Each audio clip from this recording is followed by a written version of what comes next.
do it, dump it, delegate, or decide when. So as a piece of paper comes across your desk, you go, here's a piece of paper. And I always say you need to lead your life. You need to be the leader and choose one of four things. Either that piece of paper has an action to it you can do within 2 minutes, therefore do it. If it's spam or if it's junk mail, pop it in the bin and delete it. If it's not yours but someone else in the team, delegate it and delegate it nicely. And the fourth one is if you can't do the action within 2 minutes, then put it into a system that will flag for you at a later time or date, and you can action it then.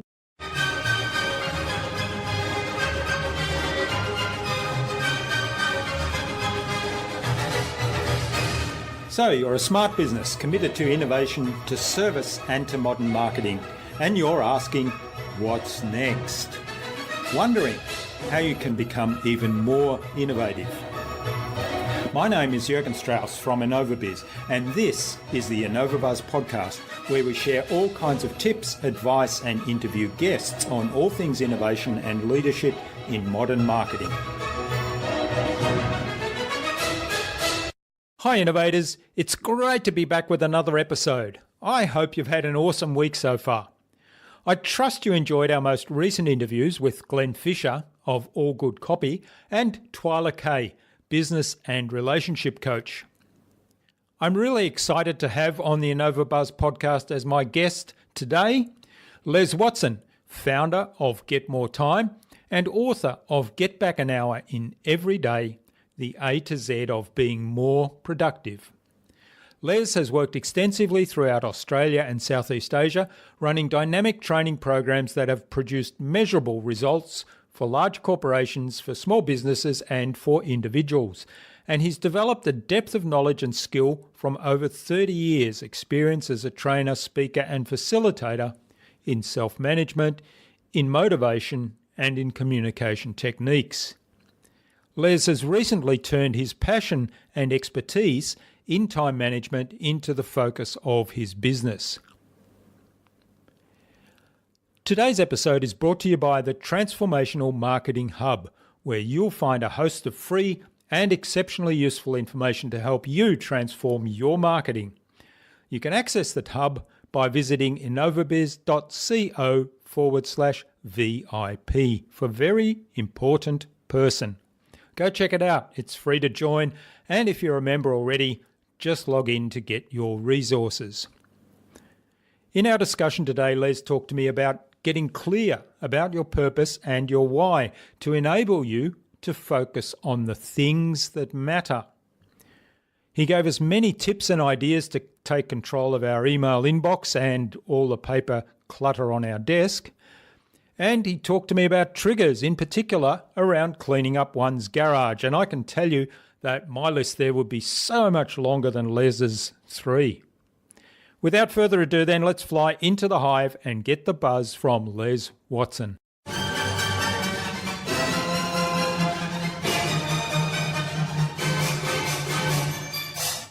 Hi, I'm your host Jürgen Strauss from InnovaBuzz, and I'm really excited to welcome to the InnovaBuzz podcast today from right here in Geelong, Australia, LesWatson, who's the founder of Get More Time. And he's also the author of the book, Get Back an Hour in Every Day, the A to Z of being more productive. Welcome to the podcast, Les. It's a great privilege to have you as my guest. Hi, Jürgen. It's great to be here. Thanks very much. Now, Les, you've got over 30 years' experience as a trainer, a speaker, and a facilitator in self-management. You've also done motivational training and communication training. And I know along the way you've developed a passion and expertise around time management. So I'm really looking forward to tapping into your expertise today in a whole lot of areas. But before we start talking about all things time and time management, tell us a little bit about your background. Give us a high-level snapshot of how you got to where you are today and what were some of the pivotal moments in that journey. So coming out of Tasmania, yes, I'm a Tasmanian. Please don't hold that against me. Some great people have come out of Tasmania. I ended up in Sydney and was in health and fitness. Friends of mine did a personal development course, and I was introduced to time management, and one of the gurus of time management being David Allen, who wrote the other book on time management called Getting Things Done. Yeah, the other book, yes, I knew that tickled your fancy. And with David, that particular seminar changed my life. I got organized. I ended up with a system that I could use. I ended up kicking some goals, and it went from there. I started my own training company in Sydney, where I was able to work in corporate, in sales, customer service, team building, communication, and productivity. So it became a part of my life from there. People who knew me really contacted me and said, how do I be more productive? How can I do this? And that's where it started back in 1985, back in Sydney. That's fascinating. I mean, I discovered David Allen's book very early on, but of course he wasn't, like, he repackaged some older time management things, and I was always fascinated by how people had these systems. What I'd like to explore with you today, because I know you've got a book that kind of goes through the A to Z, and it is actually literally starts at A and works its way through Z with some very practical tips and advice that people can implement to change things in what they're doing, perhaps. But I'm interested in exploring a little bit more around the beliefs and attitudes that people have to productivity and time management. So give us your understanding of what productivity actually means. Well, for me, productivity is getting things done. It's really the simplicity of how can you get things done? How can you be productive? And those things need to be the things that matter. And if you wanted to take a high level to that view, it would be, what's your purpose? Wow, he went deep really quick. Now, what's your purpose? Why are you on the planet? Why are you on the planet? So if you take that level, then it trickles down to, okay, if that's your purpose, where do you see yourself? If you were to do the whole thing of, at the end of your life, what would people say about you? Or in a business sense, what's the 10-year, 20-year, 30-year goal for your business? Then that from a purpose to a vision, and then you go, okay, if that's the long-term vision, how do you break that down into 5 years? What's the 5-year goal? From there into 1 to 3 year goals, and then break that down again into projects. What are the projects that you can focus on? In those projects, there are areas of responsibility, and out of those areas of responsibility, you've got actions. So that's a real snapshot of one of the things that David Allen talks about, is that that levels and the being on a day-to-day basis of the actions you need to go all the way through to looking at your purpose. And it settles things where you go, why am I doing this action? Is it aligning with my areas of my projects that I have on, my areas of responsibility, and therefore my goals? So everyone wants to be productive in some way, shape, or form, even if it's just, I need to get the groceries done today. Yeah. And on a corporate sense, it's like, what are the goals that we have corporately, and are we doing the actions required to get closer to that end goal? Yeah, well, I love that you went deep pretty early on, because I was actually going to lead you there in terms of the whole idea of values-based time management, because and I think you said this in one of your recent blog posts, or it might have actually been in the book, that there's no such thing as time management, there's only self-management, and it really boils down to what is important and where are you going to spend your time, because we've all got the same amount of time, right? We do have the exact amount of time that Da Vinci had and Mother Teresa had.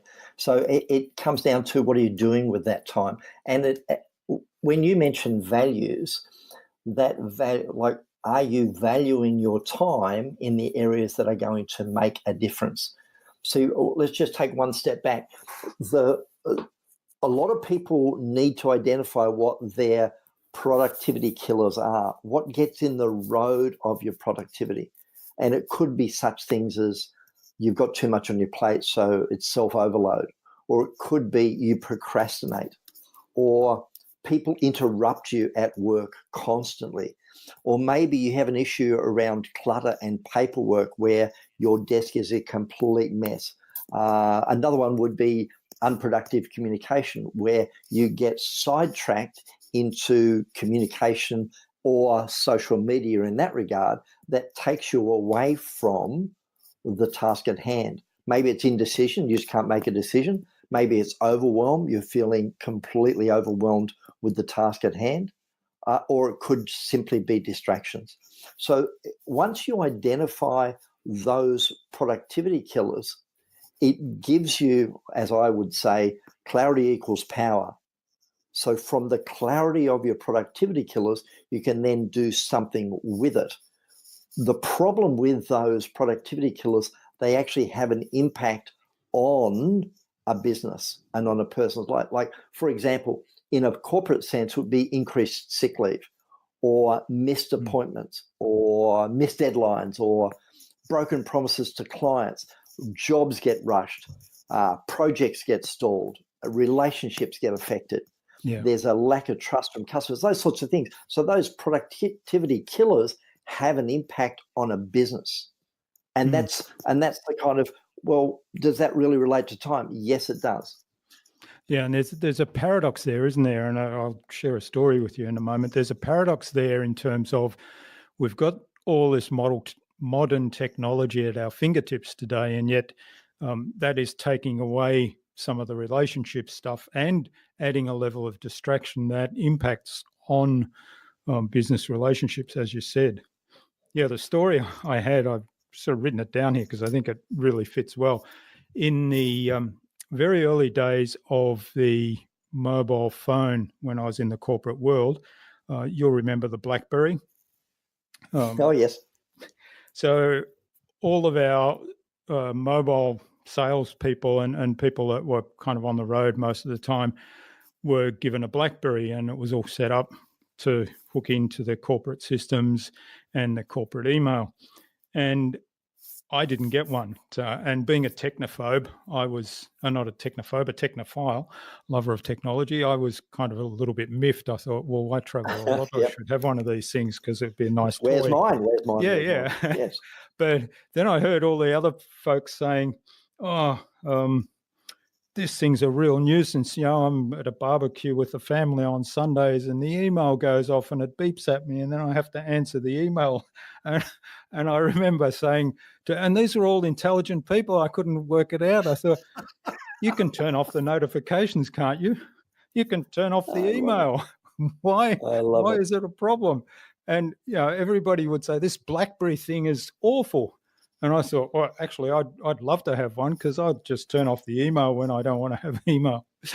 So talk to us a little bit about distractions, because I think that's something that, you know, until then I thought everybody knew that, you know, you can deal with distractions, and technology actually lets you be more selective about the distractions that you let through into your actual time. And yet most people don't seem to realize that. Yeah, and there's this particular, as we're recording this, there's a summit, a Pivot Summit's about to come up, and the topic of Pivot Summit is tech versus humanity. And that's your point exactly, where the technology took over and the human went, well, I don't have any control. And I was speaking with one of business leaders in Geelong today, and he said, you're either out of control or you're in control. And often with time, we feel like we're out of control. So the opportunity for the individual is to take back their control and use the tech for the way it's supposed to be used. So I will always say to people, what is your trusted system? What's the system that you use? And it doesn't matter if it's paper-based or if it's app-based. And before apps, there was paper. And I grew up in my journey on a planner that I got from David Allen, a 6-ring binder. It was a productivity planner, and it changed my life to the point where I knew exactly where everything was, and you had all the details, the meetings I was in, and they were all in. And people would say, don't you fear that you would lose your planner? And I said, well, in the 30 years that I had a planner, I didn't lose it once. And if you get so paranoid with that, take a $100 bill and put it in the front and say, if you find this and I've lost it, bring it back, I'll give you the other half. And that's the sort of thing where as an opportunity for an individual to move along with their own productivity. Grab something that will work for you that you trust. And the apps that are available today, I'm not sure the ones that you're using, but there's a multitude of them. For example, and I'll just give you two. There's Remember the Milk. And I use Remember the Milk with my wife, and from a personal perspective, because she can put stuff in. I've shared a page with her, and she can put stuff in while I'm out, so that as I'm coming back into the home, I can drop into the local supermarket, pull up Remember the Milk, and pick up all of those things she wants me to pick up. As a productivity app, that's a whole lot better than coming home and going, "Can you go back out again, please? Can you go and pick these things up?" I've just saved a whole lot of time. Yeah, and the beauty of those things, and we were talking about modern technology, is that with Remember the Milk or apps like that, you if you've got your mobile phone with you, your smartphone, then you'll have that app there, and you can bring up the shopping list when you're out in the supermarket, or you can bring up a discussion. So if we bump into one another on the street, I can bring up a discussion list. What did I want to talk to Les about next time I saw him, and those sort of things. So that's the power of those apps. Yeah, and that was one. And the other one that is used for people is Trello. And I absolutely love Trello. It's a card-like arrangement, and you can move the cards from one column to another, and you choose what columns they are. So again, it can be a shared notebook in that regard, and you can put stuff onto a card, and other people in the team can see what you're working on. So I always use the example of Trello or OneNote in a corporate sense and bring it back to my own life, and that is, my wife wrote a really good book. It's called Antonio's Seed, and it won the New South Wales Writers' Centre Best Fiction one year, and it got shortlisted for the Victorian Premier's Literary Award. Now, recently, that was requested to be made into a film. They rang me and said, "Les, it's time to make it into a film." And if you look at the difference between a paper-based system and an app-based system, that definitely tends towards the app-based, because if you're looking at scripting, and if you're looking at casting, and you're looking at locations, and you're looking at a multitude of people, you can't do that on paper and have that be efficient. You've got to put it in the cloud so that anyone can tap into that particular notebook and go, "Yep, I know exactly where you are. I'm going to add my comments to that. I've got actions that come out of it." So OneNote is another example of something in the cloud that's able to make people and corporations productive. Yeah. Well, you bring up a really good point there in terms of using the cloud, because essentially with access to the internet, or even a lot of these cloud apps actually have offline access to much of the information, but you've got that information with you no matter where you are, which I think is a massive time saver compared to the paper systems that we used to have in the olden days. I mean, some people, I used to have some really good paper systems, and yet I'd still spend hours, if I added it up over the week, trying to find stuff if I wanted to, work on a project, or where was that letter from the publisher that wants to set that book to the film? What exactly do they want me to do? What are the next steps, and so on? So that's definitely the benefit. And the other benefit, of course, is you mentioned Trello, which is a kind of more of a project management app. So it's something you can work together with other people that are involved in getting a project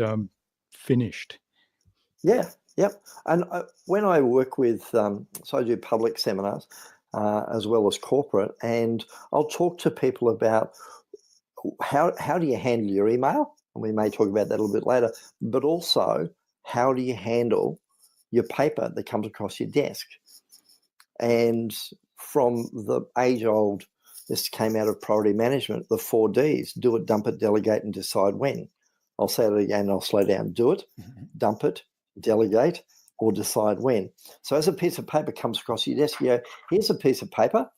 And I always say, you need to lead your life. You need to be the leader, and choose one of 4 things. Either that piece of paper has an action to it you can do within 2 minutes, therefore do it.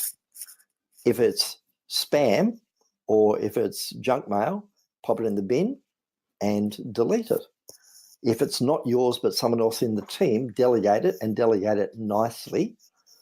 And the fourth one is, if you can't do the action within 2 minutes, then put it into a system that will flag for you at a later time or date, and you can action it then. Therefore, what's the system you use? And in the olden days with paper, and I do say olden days called, with the apps, you can always flag it in an app, but for paper itself, where does the piece of paper belong? And Merlin Mann and David give you the system of 43 folders, or the tickler file, where you've got 1 to 31 for the days of the month, and January to December. So 1 to 31 is 31, January to December is 12, 12 and 31, 43. There's your 43 folders. And then it's a great way of going, I don't need that one, Jürgen, until the 14th of next month, and I just pop it in that folder. When I get to that date, I pull all those pieces of paper out of that folder, pop it on my desk, and I know exactly what it is I've got to do based on the pieces of paper that were in that folder. Yeah, I remember the good old tickler file. When I first started working in the corporate world, I had a boss, and I can't remember what the context was, but basically he would tell his secretary, that's right, he'd write on the notes that came across his desk, and his secretary would do all the file, and some of the notes then were circulated to the team for reading. And I kept wondering, what's this tickler thing that it says up here? Tickler, and it had a date on it. So, of course, I didn't want to ask the boss because I didn't want to appear stupid.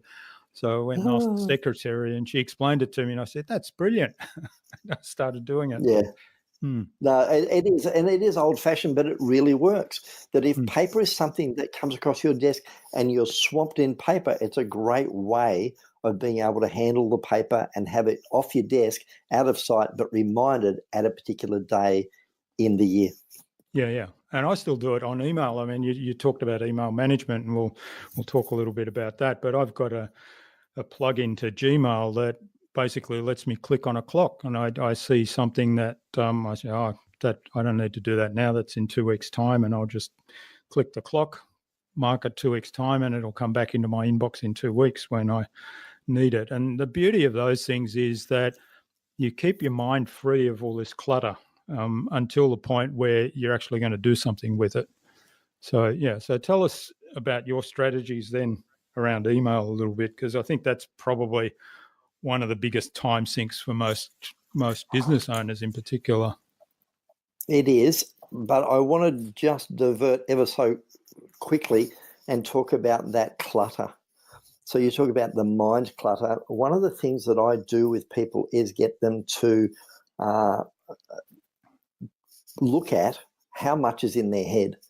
And what David would say is the incompletions or the open loops, that stuff that you've had an idea of and not started, ideas that you've started and not continued, something you may have continued and not finished, or finished and not acknowledged. And if you have that cycle and it's broken in any place, it creates an incompletion. And those incompletions are the things that give you those sorts of things like impatience, guilt, resentment. You avoid the task, confusion, and ultimately stress. So the first thing I ask people to do is take it out of their head and get it onto paper, and I take them through a series of what I call trigger words that would trigger those incompletions. They go, oh yeah, that one. And I'll give you an example. If I said garage, I've got 3 incompletions in my garage just on one word. One is I bought 2 shelves and only built one, so I would write build the second shelf. I've got some audio gear in there that I need to pack away, so pack away the audio gear. And the third one would be I've got some cardboard boxes I need to unpack and put into plastic tubs. So one word and 3 actions that come out of it. But I take you through not only the professional list of trigger words, but also the personal list. And once I've done that, it takes about 15, 20 minutes if we do it nicely. The end result is, I say, how do you feel? And most people say, I'm overwhelmed, because I had no idea I had that amount of incompletions in my head. And I go, well, all I did was drain the swamp, and they were left there, took them out of your head onto paper, and that's what you've got. And I don't leave them there. It's like, oh, welcome to the party. Now get on with it. No, what do you then do with that? And I take them through a process. So that's something that I really recommend people do. Get it out of your head onto paper, out of your head onto paper, out of your head onto paper, and come up with some form of list of stuff that is incomplete. What you do with that is another part to the journey.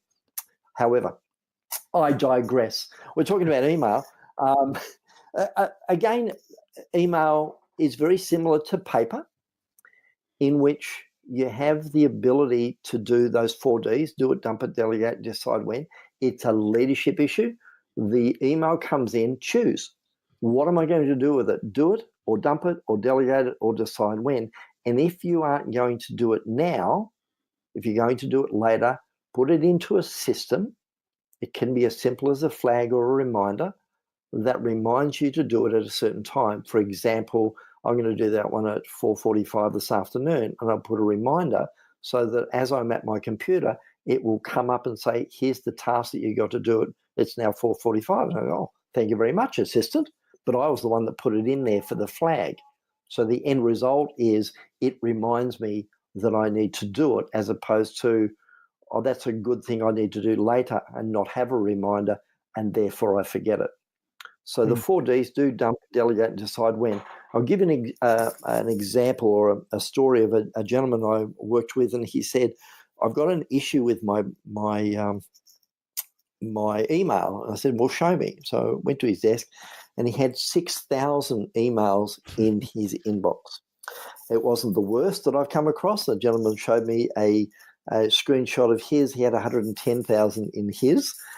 He will remain nameless, but I have had one at 110,000. Let's just settle for the 6,000.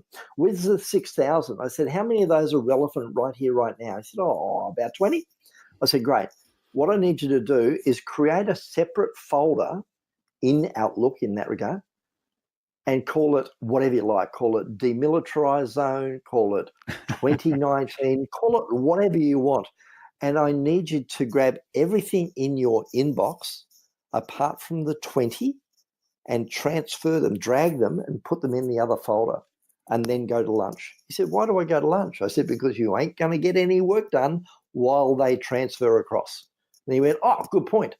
So he did that the next day, and he was left with, when he came back from lunch, there were 20 emails, current emails, sitting there ready for him to action. David Allen says, your inbox is a great place to work from, not a good place to store. And what it eventually did was give him the opportunity to go, I could do 20 emails. And by the end of the day, he came to this thing called Inbox Zero. And Inbox Zero absolutely transformed his world, because when he got into work the next day, there were 7 emails ready and waiting for him when he got in at 9 o'clock. And he said, I can handle 7 emails. And I saw him recently, and I said, how's your system? And this is a couple of years later. He said, I never looked back. It absolutely transformed his productivity, because what was there was what needed to be actioned, and he was able to do it. Yeah, it's like, I mean, if you've got this massive inbox and massive list, you get into overwhelm, don't you? And things get lost in there. I think the important things get lost in there. So you're very kind, because I once had a situation where I talked to somebody about the 4 Ds and email and dealing with email in that manner. And I said, probably 90% of the stuff you've got in there, you can just delete. And he said, I don't believe you. So I knew I'd backed up his system. So when we were sitting together, I said, here's what I'm going to do. And I went in there and I deleted about 10,000 emails out of his inbox. Everything except today's emails. And the look on his face. And I said, don't worry, if it's important, they'll get in touch again. And then he worked through today's emails, and like you say, it was a very similar story. All of a sudden the inbox was empty, and then he stayed on top of it. Yeah, the clarity and the freedom that comes from inbox zero is a huge thing in a lot of people's lives. Given the opportunity to hit it, we all start out that way. We're given an email address and we get that first email that says welcome, but then it piles and piles and piles. So the opportunity is to action them. And if it's going to be something you're going to need later, stick it in 2018 or 2019, because the opportunity for the individual to search for an email in that folder is really, really good, because the search function is huge. It works a treat, as opposed to, well, I'll put that in the Jones folder, I'll put the next one in the Hollingsworth folder, I'll put the next one in the Smith folder. Well, sometimes that works, and I'm not saying don't do that. I'm just saying that if it was in one, you just need to go to one folder to do the search, as opposed to, I really don't know what folder I filed it in. When I was using Outlook, the search function in Outlook, when I was using it, this is quite some time ago, was not real good. And so I built this system of folders that was quite big and complex. And at some point I realized this is ridiculous, because I'd read an email, it was information. I decided I want to keep that because it's something I'll refer back to at some point. And so then I spent a minute, 2 minutes working out where to file it. And then I'd file it there. And then sometime later, when I wanted to access that email again, I couldn't find it. So I spent ages searching for it. And this didn't happen for one email. This happened for hundreds of emails. And at some point I thought, this is ridiculous. So I abandoned the whole system and just went to one folder. Basically, there's an archive. But talk to us a little bit about, because there's a lot of technology available that is really neat, that allows you to set up rules around email coming to the inbox. So, if you've subscribed to a newsletter from some service that you've purchased, that can go into a reading folder, and then you can decide, my reading time is 4 p.m. when I'm feeling a bit tired. So I'll have a look at the reading folder then, but it doesn't need to come into my inbox. Perfect. Absolutely.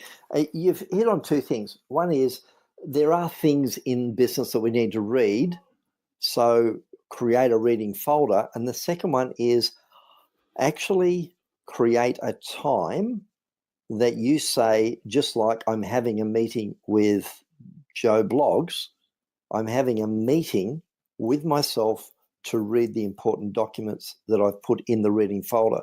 And those rules are simple to set up, and people go, well, I don't know how. Well, give it a fly, because it if you make a mistake, it's just a matter of redo it. And I think I've done one where I had 3 times, and at the third time it worked, but that's in the space of 5 minutes, rather than I've lost emails or it's still coming in. It's a matter of set it up, set the rule up, see if it works. And if it works, you've got all of those rules that will divert your email, rather than coming into your inbox, away from your eyes and in the particular folder that you've set up. It could be reading, it could be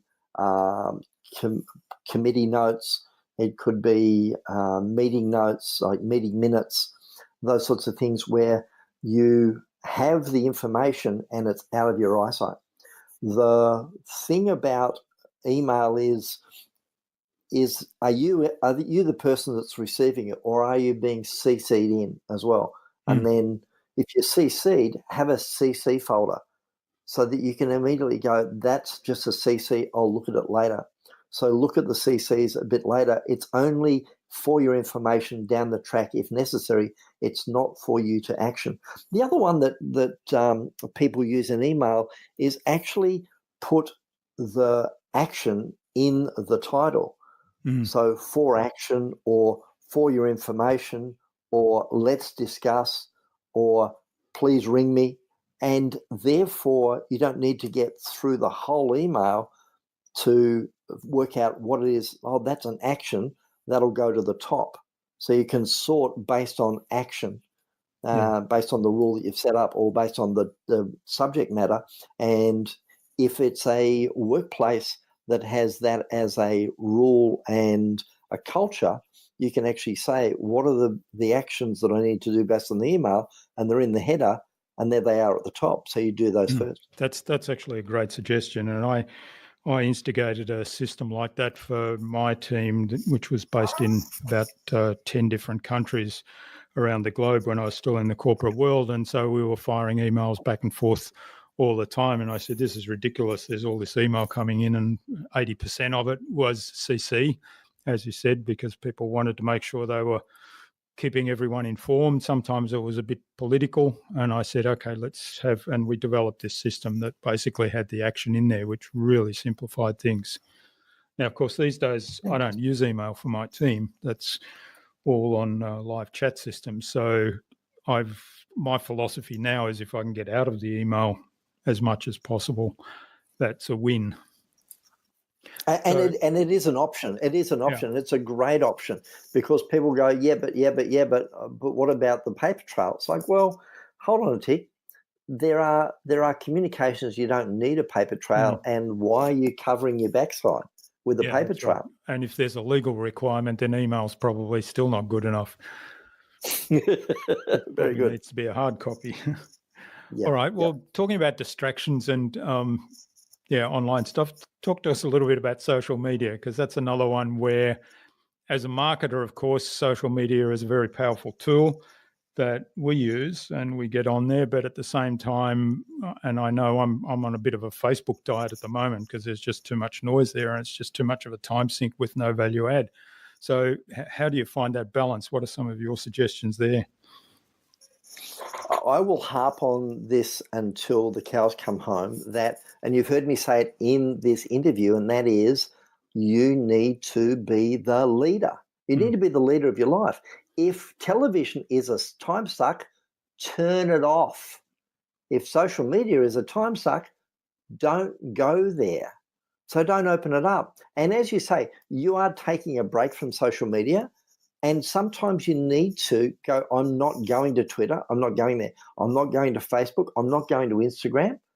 And as far as YouTube is concerned, forget it. Oh, Reddit? Nah, not going anywhere. So whatever that is for you, that takes you down that rabbit warren. So no, I'm just going to do 5 minutes, and 45 minutes later you go, where did that time go? That's the awareness. So I have a model. It's called ALTA, ALTA. So first one is awareness. Become aware of your own productivity killers, and social media is one of them. Now, let me just give you the rest of them. So awareness, leadership, tools, and action. So social media, if social media is one of those things that takes the time away, first one is become aware of it. Maybe you need to do a time log to map out where your time goes in the day. I was 15 minutes here and 15 minutes there and half an hour here on emails and meetings and social media and eating and looking after myself. So at the end of the week, you have a full map of where your time goes, and you can actually add them up. I've spent X amount of time on social media. Was that productive? If your job is social media, then yes, it'll be productive. But for the rest of us, we don't need to be there. It's not a have to. So if it's not a have to, then from a leadership perspective, look at it as any other meeting that you can schedule and say, I'm going to give myself 15 minutes to do social media there from 4:45 to 5 o'clock. That's my social media. Or I'll do it 3 times a day. I'll do it at the first, I'll do it at lunchtime, and I'll do it at the end. But give yourself some limits. And one of the great ones is set yourself an alarm. Give yourself 15 minutes, and on your phone, just go, there's my 15 minutes, start. And as it goes off, close it down. Because as you say, what's the end result? What's the outcome that comes from keeping in touch with them? It's lovely. It gives you a good feeling that your friends just had a baby and everyone's having a birthday and someone's having a nice barramundi lunch on Sydney Harbour. That's all well and good, but does it add to your areas of responsibility and the actions you need to take today? Yeah, that's great advice. The awareness and leadership, and then taking control. So so tools and then action. So leadership, and then what tools can, like the clock or the timer in that regard was the tool that enabled me to then take the action and do something about it. So I'm able to put the clock on and then the action of doing it. Another one would be, another action would be, well, if I've got all these things that I need to do, what action am I going to take on them rather than just planning them? And there are people there's a thing called paralysis by analysis. You can plan until the cows come home, but it won't get you the result. What gets you the result is action. And rather than get stuck in it, just do something, get the feedback, do something more, get the feedback, do something more. We are not perfect human beings. I don't know of a perfect human being. I've got my hand up. I'm not perfect. And I make a huge amount of mistakes. But in the mistakes, I learn. And in that learning, I then am able to course correct. But I've learned something that'll take me closer towards the goal that I'm after. Yeah, and I think you said it at the start of the conversation about social media and in being aware of the outcome that you're going for. I think that's really important. One of the things that fascinates me is there's lots of tools around, technology tools now, that I've seen people promoting quite regularly, and they say, well, it'll shut down if you turn it on, it won't allow you to get into Facebook or Twitter or whatever it is, and you can nominate other sites that you block while you do that. And I think, well, why would you actually need that? I mean, if you don't have the discipline to do it, are you going to have the discipline to turn the tool on or not? and Very good. Because that then comes back and speaks to what's the outcome you're going for. What value do you put on your time? What are you trying to achieve with your time? And I wanted to explore something with you. I don't know if you've had a chance to read Michael Hyatt's new book, which is Free to Focus. And his philosophy is around, being more productive is not about getting more done. It's about actually achieving more by doing less. And it's quite a fascinating take on the productivity thing. I mean, his philosophy is not markedly different, or his tactics and tools are not markedly different to David Allen or Stephen Covey's first things first principle, or, the value-based time management stuff. But I thought that's a really neat take on it, in terms of the purpose is not to be able to do more in the 168 hours you have in the week. The purpose is actually to achieve more, and then perhaps even do less, so you've got more time for the things that you don't have time for right now, but that you actually enjoy. Yeah, that matter. And the example out of New Zealand was a company that said, we are going to take your 40 hours, or in this case 38, that you would normally do over 5 days, and we are going to pay you for 5 days, and we're only going to require you to be on site for 4 days. We'll pay you for 5 and be here for 4. So rather than a 5-day week, everyone in the company could choose to have a 4-day week. And it wasn't like a lot of people go, what's the catch? There was no catch. The opportunity was to do the work that you would normally do in 5 days in 4, and have a 3-day weekend rather than 2 days. And productivity went up. From a 4-day week, productivity went up. So what does that say? It says that people will often, it's a thing called Parkinson's law. Have you heard of Parkinson's law? Yeah. Parkinson's law is the work will expand to fill the time available for its completion. And in doing so, that I've got all this work and I can do it in 5 days. Well, if you only had 4 days to do the work, and they found that they were able to do it and therefore give themselves the 3-day weekend. And that's exactly the same as what you're saying. How can you do less and still be productive? So we bandy around good old Pareto and the Pareto principle, the 80-20 rule, that 20% of your results will give 20% of your tasks will give you 80% of the results. So therefore, what are the 20% of the tasks that you need to do, and do those early? And I put it in the A's and B's. from prioritization called, if you had 10 tasks today, then what are the things that have to be done today? And if they don't get done, the brown smelly stuff will hit the round twirly thing. Yeah. So I wasn't going to swear on this interview. No, I really said, no, Les, don't do that. So I went, the brown smelly stuff with the on iTunes. So I'll make sure we're still able to be heard in India or listed. So exactly. So given that, what are the things you need to do? And they become your A's. Otherwise, the brown smelly stuff hits the round twirly thing. And some of the B's, if they don't get done, they'll turn into A's tomorrow. And that's okay, because do what you need to do today and let the rest go by the wayside. Because we have had situations, all of us, where we get to 4 o'clock in the afternoon and go, where did the day go? Because I didn't do the really important thing. And now I've got to stay back and do the really important thing. How did I end up in this quagmire? I don't understand. So that prioritization gives you an opportunity to do that. And I talk about it from plan each day the day before.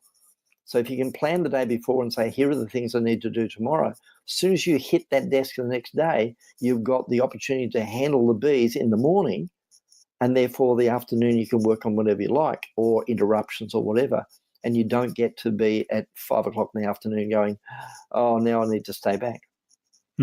Yeah, the planning the day before is such a great tip. A lot of people poo-poo it but underestimate because planning out a day and the tasks that are on, particularly if you've got a master plan, is not a high energy activity, and it's something you can easily do at the end of the day when you're tired, but it sets you up for the next day. It's really is very powerful. And I've got one more for you, and that is, if anyone's taking notes, this is one you need to take a note of, and that is the weekly review. That David Allen says, do the weekly review. Get to the end of your week and do a review of your week. And when I do it with my wife, and we leave the office, leave the house, and we go to a coffee shop, and she'll take me through her diary. And Mary will say, here's what I did, and I'll ask her questions on it. And then once she's done her week, we'll go, well, what's coming up next week? And we'll explore that.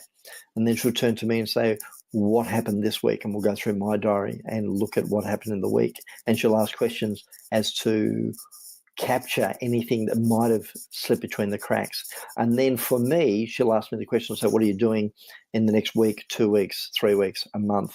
And that'll go out until to the times that I've made appointments or trainings over time.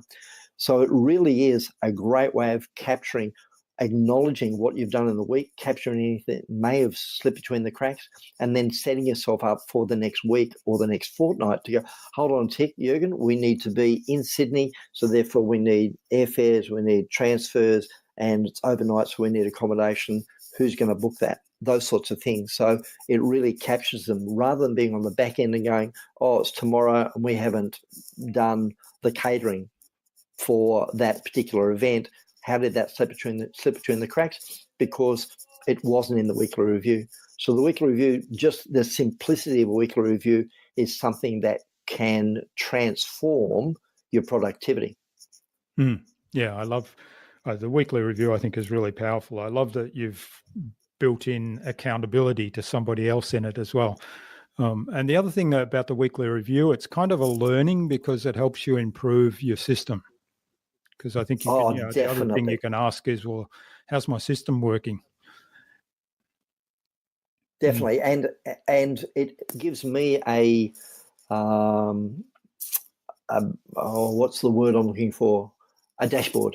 So I incorporate a dashboard into mine so that I'm able to really give the people in the meeting, in this case my wife, the opportunity to hear from my lips what's happening as far as, well, what income has come in, what are the bank balances, what's been invoiced, what are the outstanding invoices, what proposals have I sent out, what leads I came in this week, what meetings have I booked, meetings that have been held, the public relations I've been doing, trainings I've held, mentoring that I've done, networking events that I've been to.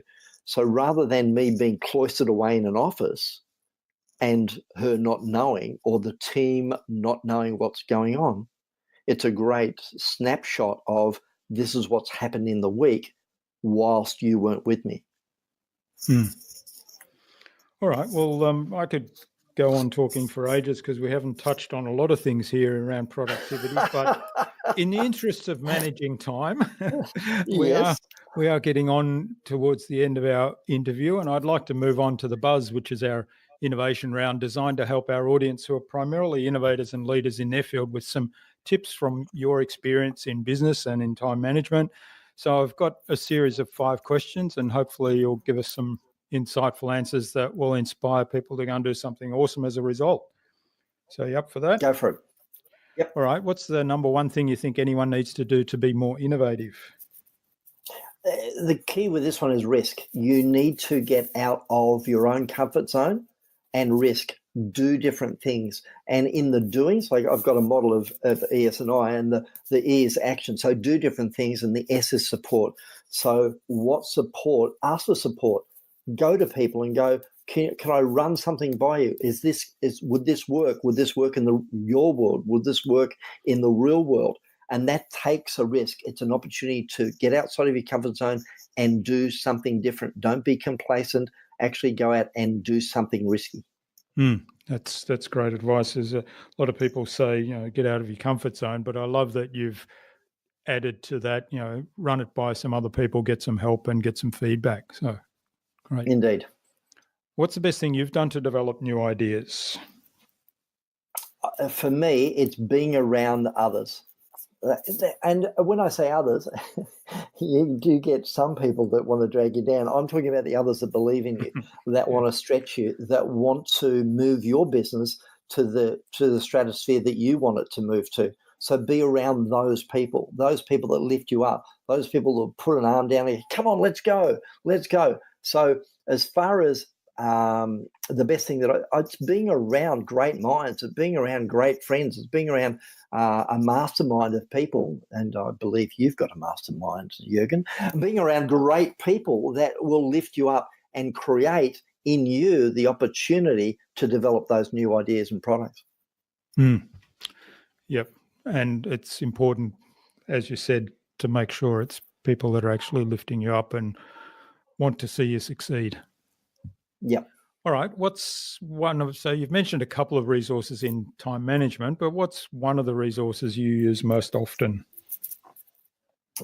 I'll just reiterate the ones that we're talking about. Trello for me works a treat. I've put a lot of the goal planning for the business on there, personal planning on there, lead management on there. So Trello, the iPhone in and of itself, or your own smartphone, whatever that might be, that is a great system to use because it's always in your pocket, in your shirt, in your hand. The calendar, so rather than the old system of having a paper-based diary and a paper-based calendar, you can bring that onto your phone now. So the ability to have it on the spot and go, let's do this, or let's meet, and put it straight into your phone. The Notes app on your phone, of being able to write a note. And I like it because I can be in the car, and for me, it's an iPhone. So I'm saying, Siri, make a note. And it goes, what would you like to say? Make sure I ring Jürgen this afternoon at 5:00. I've put an appointment in there for 5:00 to ring Jürgen. I go, great. Or make a note that I need to look at this website or this podcast. And when I get back to the office, there's 5 or 6 notes ready for me, so that I can then take it into action. And the other one is Remember the Milk. It's a simple app. It's an opportunity for to share with people, and whether that's at a corporate level or a personal level. All right, great. We'll include links to those in the show notes as well. What's the best way to keep a project or a client on track? You need to review regularly with accountability, and in regards to the actions that come out of the tasks that you're doing. So for me, it's review regularly. It's not a matter of 2 months, 3 months, 4 months down the track. It's weekly to go, are you on track? What do you need? What do you need? What do you need? You said you were going to do this. Did you do it? So to keep it on track, have a system whereby you're continually coming back. And for some projects, it's daily.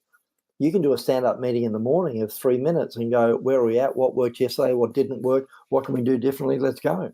So it is a great way of having a review system, whether it's daily, weekly, monthly, whatever works for you, but have it regular with some accountability regarding the quality of your actions. Yeah, I love it. And it's consistent with your productivity system, isn't it? Indeed. Yeah. All right. What's the number one thing any business can do to differentiate themselves, or any business owner? Don't think that being you is bland. Don't think that being you is bland. You are unique. There's only one of you on the planet, and you are unique. And you may, I was working with someone the other day, so I don't like my face on video. So, yeah, that's you. Everyone else thinks you're fabulous. You're the only one. So out of 1,000 people, you're the one that goes, well, I can't because I'm ugly. It's like, no. You're beautiful. We all see the beauty. So the thing about the differentiation is be you. Just be you. Have the self-confidence to go, I don't care what anybody says, I'm going to be me today, and be proud of that, and go forth and do the things you need to do, and you'll find that some great results will come out of it. Yeah, one of my guests who does speaking coaching told me that 99% of people that watch us on video or watch us on stage don't spend a minute part of a second thinking about how we look or appear. They're just looking at, what value do we add to them right at that point in time. It's only us ourselves that worry more about how do I look on video and what will people think of me. That's it. Yep. All right. Well, this is fabulous, Les. So what's the future for you and for the Get More Time business? Is there another book in the works, or is there a film in the works like for your wife? There's more video that I need to do. It's something that I've been like. I recently was on telly with the Today Show, so I had that ability to be interviewed in that regard, and that was great. I'd like to do more of that, more podcasts. I want to do a video series of taking the keys out of the book and really having that ability to take that to the next level in a video series. So I want to do that. And of course, there is a book underway. So book number 2, it may not be this year, but it is something that I'm planning on doing. And also international. So if we have international people listening, then I'd be very interested in, it's been a while since I've moved offshore and done some training offshore. It's one of the things that I'd really like to head towards this next 12 months. All right. So what's the number one piece of advice you'd leave with our audience today for business owners who want to be a leader in innovation and in productivity? I mentioned it earlier that I have a model of ESI, E for external action, S for support, and the I is what you say to yourself. So for me, productivity is easy. You need to take some action. You need to get some support, either be supportable or ask for the support, and watch what you say to yourself. Like that woman who was down on herself, whereas everyone else thought she was wonderful. That's an internal dialogue. So productivity is easy. Take some action, get some support, and actually tell yourself that you can be productive. And those 3 keys will put you into a framework of getting stuff done. Wonderful. Thanks, Les. This has been really great. So where can people reach out to find out more and even get in touch to say thank you for what you've shared today? The website is the easiest, getmoretime.com.au. I'm also on Facebook under Get More Time. It's probably the number 2, Get More Time. So you'll find me on either of those. On Instagram, I actually post daily on Instagram at Time Lord Les. That's Time Lord Les, not Time Lordles, Jürgen. It's Time Lord Les. LinkedIn is Time Lord Les. Twitter is at Time Lord Les. And the book is in the store on the website, either as a hard copy or as a PDF. So that's where people can grab me, and it's down the bottom. It's actually bottom on the website, that front page, bottom left hand. There's a button, there's a contact button, and if you contact me there, I will get back to you. In fact, I've got an offer. I've got some tips, 66 tips to being more productive. So if anyone listening want those 66 tips, you just need to hit that contact and go, give me those 66 tips, and I'll send those off to you free of charge, just for listening. All right. Well, that's wonderful. Thanks for that, Les. Now, finally, who would you like me to interview on a future InnovaBuzz podcast, and why? Oh, Golly gee, now I could put my foot in it here and say someone that you've already mentioned, but let's just go with James and Alicia Crook. Do you know James and Alicia? Oh, yeah, absolutely. Have you interviewed them? No, I have not.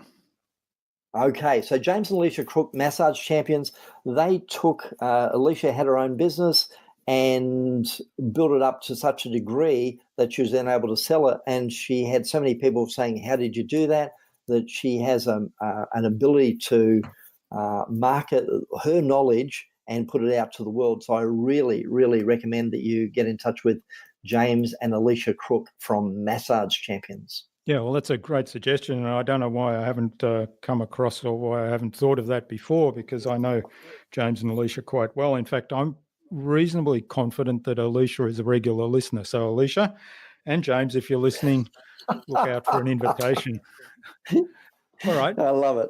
Thanks so much for sharing your time and insights with us today so generously, Les. I've really enjoyed this. I've kind of been reminded of a lot of the early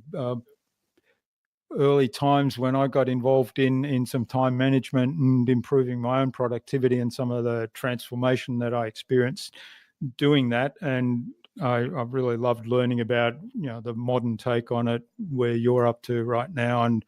And the book is actually really wonderful. So I think I said it at the beginning. I hope that was recorded, but it's a very practical, easy to read collection of suggestions that if people implement everything in there, I'm sure that an hour is probably a little on the conservative side, that you might even get back more than an hour each day. So wonderful. All the best for the future, Les, and I'm sure we'll be in touch. Lovely. Thanks very much, Jürgen. Bye. Bye.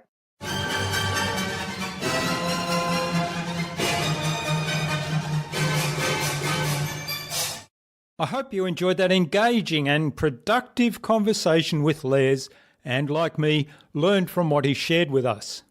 There were so many valuable time-saving tips that he shared, as well as the key point of focusing on things that matter to you and being the leader of your own time. I'm curious to find out what you took away from Les's episode. Leave a comment below the blog post, which you can find at innovabiz.co/LesWatson. That is LesWatson. All lowercase, all one word, innovabiz.co/LesWatson. You'll also find contact information for getting in touch with Les there, as well as links to his Get More Time website, his 60 tips offer, which is very generous, so go and check that out, as well as the other resources we spoke about in the conversation. Les suggested we interview Alicia and James Crook of Massage Champions on a future InnovaBuzz podcast. So Alicia and James, keep an eye on your inbox for an invitation from us to the InnovaBuzz podcast, courtesy of LesWatson. Remember to visit innovabiz.co/VIP to access the Transformational Marketing Hub and all its free and exceptionally useful information to help you transform your marketing. Also, if you're looking for something else to listen to on the podcaster sphere, go check out our Tales of Marketing Transformation show at talesofmarketingtransformation.com, where each episode will provide one valuable message to guide you on your journey of marketing transformation. And tune in, of course, next week again to the InnovaBuzz podcast. We've got some more fantastic guests lined up, including Zach Marino and Rockwell Felder of Squadcast and Claudette Rowley of Cultural Brilliance. Stay connected. Subscribe to the InnovaBuzz podcast so you'll make sure you'll never miss another episode. Head on over to innovabiz.co/subscribe. We'd also love you to leave us a review, because what you think matters to us. Take some of the ideas you've heard today and apply them in your business. Any thoughts, ideas, suggestions or questions, then share them in the comments below the blog post. And remember, if you want to get better marketing results than you ever have, join our fantastic Facebook community at the Tales of Marketing Transformation Facebook group. all you have to do is go to innovabiz.co/TMA. It's free to join.